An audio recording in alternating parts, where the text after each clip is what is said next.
Telangana CM Revanth రెడ్డితో hero Nagarjuna భేటీ అయ్యారు. జూబ్లీహిల్స్ లోని సీఎం నివాసానికి భార్య అమలతో కలిసి నాగార్జున వెళ్లారు. తన కుమారుడు అఖిల్ వివాహానికి రావాల్సిందిగా ఆహ్వాన పత్రికను అందజేశారు.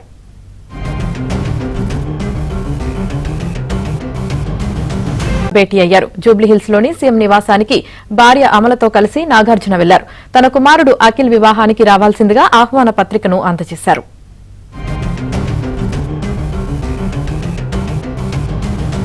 భేటీ అయ్యారు. జూబ్లీహిల్స్ లోని సీఎం నివాసానికి భార్య అమలతో కలిసి నాగార్జున వెళ్లారు. తన కుమారుడు అఖిల్ వివాహానికి రావాల్సిందిగా ఆహ్వాన పత్రికను అందజేశారు.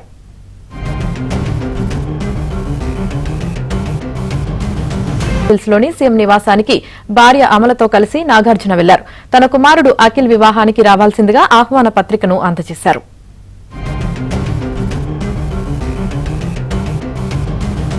భేటీ అయ్యారు. జూబ్లీహిల్స్ లోని సీఎం నివాసానికి భార్య అమలతో కలిసి నాగార్జున వెళ్లారు. తన కుమారుడు అఖిల్ వివాహానికి రావాల్సిందిగా ఆహ్వాన పత్రికను అందజేశారు.